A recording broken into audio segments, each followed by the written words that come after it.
Ahora damos inicio a la participación de Eric Antonio Ochoa. Muchas gracias. ¿Quieres? Muy bien. Hecho.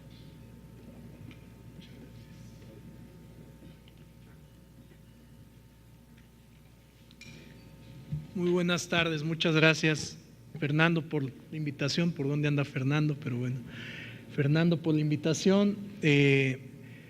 Hemos trabajado ya desde varios años propuestas para ver qué posible salida legislativa le damos a este fenómeno de las drogas y pues personalmente hace algunos años, gracias al diputado Víctor Hugo Círigo que anda por aquí, pues fue donde me metí a explorar las diferentes opciones y modelos de regulación para el tema de drogas. Yo les vengo a hablar un poco del impacto económico de la política de drogas en México, pero sobre todo centrándome en la experiencia que he tenido en los últimos años, en la que he estado al frente de una organización civil, que es la Fundación Interamericana del Corazón, promoviendo políticas para el control del tabaco, específicamente. Y vamos a ver un poco ahí el escenario, un poco referenciándolo, ¿no? ¿Qué posibles cursos podría seguir una regulación hacia la marihuana, específicamente, comparándola con la que tenemos actualmente hacia el tabaco y al alcohol? En 1984 se crea la Ley General de Salud, es donde se determina por primera vez el establecimiento de un Consejo Nacional de Adicciones, que surgió en 1986. Mucho de lo que vamos a ver aquí también es sobre todo programático, o sea, qué es lo que establece el gobierno federal o qué es lo que reconoce dentro de sus documentos, llámese Plan Nacional de Desarrollo, llámese Programa Sectorial de Salud, y cuáles son los compromisos que asume respecto al fenómeno de las adicciones. En el 2007 al 2012, uno de los indicadores de los objetivos que se buscaban en el Programa Sectorial de Salud del 2007 al 2012 era reducir en 10% la prevalencia de consumo de las drogas ilegales de la población entre los 12 y los 17 años.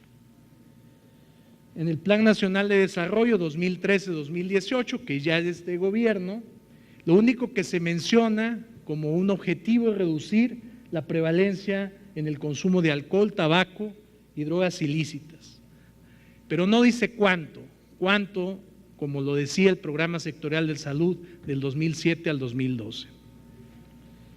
Cuando revisamos el Programa Sectorial de Salud, se establece una serie de objetivos que tienen que ver también con la disminución de la oferta, con el control de la demanda, y sobre todo una serie de mecanismos también institucionales que puedan dar lugar a darle un seguimiento puntual hacia el fenómeno de las adicciones. Sin embargo, pues desafortunadamente no hay ningún indicador que se pueda referir como un objetivo del Programa Sectorial de Salud. En el programa de acción específico sobre adicciones del 2007 al 2012, se reconoce que por cada peso que se destina a la prevención de adicciones, hay 16 pesos para el combate. O sea, eso nos habla de un desequilibrio entre combatir o promover políticas de prevención y el combate o esta guerra contra las drogas que, pues, sobre todo en los últimos años, ha aumentado el número de muertes vinculadas al narcotráfico. En los indicadores nacionales de consumo podemos ver que el alcohol es la principal sustancia, es la principal droga que es legal, pero que ha incrementado su consumo de manera consistente en los últimos años. Y muchas de las razones que explican este aumento considerable en el consumo de alcohol, si revisamos prácticamente desde consumo alguna vez, consumo último año, consumo último mes, incluyendo la dependencia, que es el grado mayor en el que pueda estar una persona ya enganchada con el alcohol, pues podemos ver que en los últimos años eso ha crecido de manera consistente y esto se debe a prácticamente una negación del gobierno federal en los últimos años hacia tomar una política para el control y el uso del uso de alcohol. Igual lo podemos ver en hombres, en mujeres, básicamente es muy consistente la información. Y ahora vamos al caso de tabaco.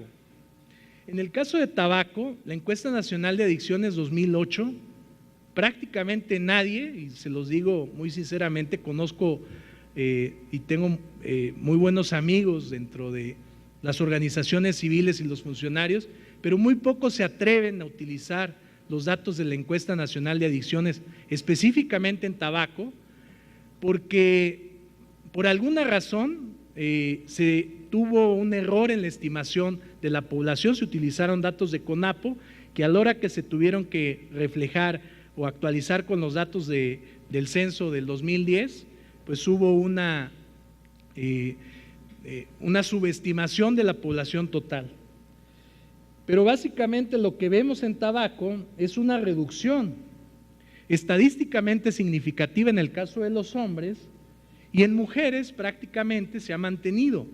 Pero ahorita vamos a ver qué es lo que pasa con el consumo de los 12 a los 17 años.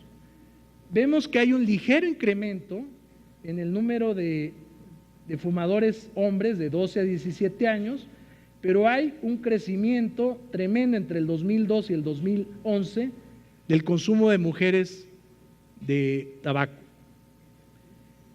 Esta es la información donde prácticamente se observa que ya hay varias entidades federativas, incluyendo el Distrito Federal, en donde las niñas entre los 12 y los 15 años fuman más que los niños entre los 12 y los 15 años. En drogas ilícitas, prácticamente, digamos que el incremento que se puede ver reflejado en algunas sustancias, por ejemplo en marihuana, del 2002 al 2008, prácticamente el incremento no es estadísticamente significativo en el 2011. Y ahorita vamos a revisar, por favor, no pierdan de vista este porcentaje del 1.2%, porque vamos a ver también cuál es el consumo en otras regiones de América Latina y particularmente de Norteamérica. Lo mismo pasa también en el consumo de drogas ilícitas de los 12 a los 17 años, en donde sí hubo un incremento en el 2008, pero en el 2011 prácticamente las cosas se mantienen como tal. Hay varios hallazgos en la encuesta nacional de adicciones 2011. En primer lugar, que la región norte tiene la prevalencia de consumo más alto de cualquier droga y de cualquier droga ilegal, en comparación con la región centro y respectivamente con la región sur. En todas las regiones la cocaína es la segunda droga más usada. En la región centro son los inhalables, por eso tenemos un problema muy grave, y aquí está mi amigo el doctor Rafael Camacho Solís, que ha centrado sus esfuerzos como director general del IAPA en los inhalables. Dentro de la población de los 12 a los 17 años, el consumo de marihuana ha aumentado significativamente en la región norte, cuando pasó de 0.8% en el 2002 a 1.4% en 2008 y a 2.2% en 2011. Lo mismo sucede en drogas ilegales o cualquier otro tipo de droga. El impacto económico. Según el informe mundial sobre las drogas 2014 que se dio a conocer hace algunos meses, fue en mayo, se estima que hay entre 162 y 324 millones de personas dentro de los 15 y los 64 años que ha utilizado alguna sustancia ilícita en el año anterior. Esto corresponde más o menos, se maneja un umbral entre el 3.5 y el 7% de toda la población adulta. Aunque el consumo mundial se mantiene estable, hay un incremento significativo de nuevas sustancias psicotrópicas. O sea, aquí el boom no se está dando en el consumo de marihuana o de cocaína, incluso en otro tipo de drogas, pero sí prácticamente está aumentando de manera galopante el consumo de drogas de laboratorio, digamos. Y el consumo de heroína, por ejemplo, en Europa parece estar disminuyendo, ¿no? El de opiáceos se mantiene estable, el consumo de cocaína sigue disminuyendo en Estados Unidos y el cannabis, la sustancia ilícita más consumida en el mundo, registró un pequeño aumento de prevalencia de 180.6 millones, es decir que el 3.9% de la población del 15 a 64 años de edad pues consume marihuana, que ya se empieza un poco a alejar del 1.2% que tenemos, que es como el dato de México, ¿no? Si ustedes se fijan eso. Voy a contrastar el número de muertes que la Organización Mundial de la Salud reconoce por el consumo de sustancias ilícitas, por el alcohol y por el tabaco.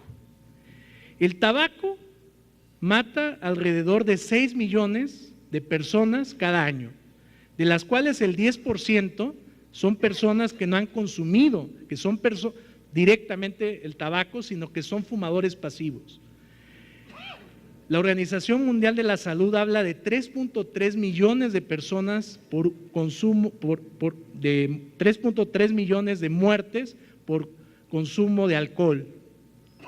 Y habla solamente de 183.000 muertes, según el último informe mundial de drogas, por el consumo de drogas ilícitas. O sea, lo menciono para dimensionar la cuestión y el problema, ¿no?